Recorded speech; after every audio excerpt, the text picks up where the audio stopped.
আসসালামু আলাইকুম। আমি তো ছাদে আসছি একটু এই চিপস শুকা দিলাম, মরিচ শুকা দিলাম। অনেক রোদ, আজকে অনেক রোদ উঠছে।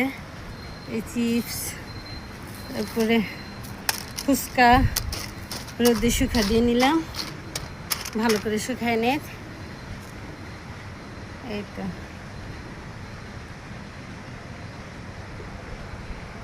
মরিচ শুকা দিলাম, মরিচ কবুতরে যাতে না খায়।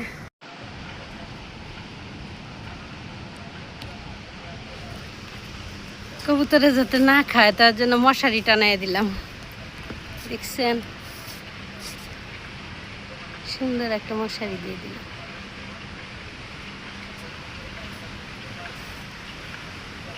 অনেক রোদ।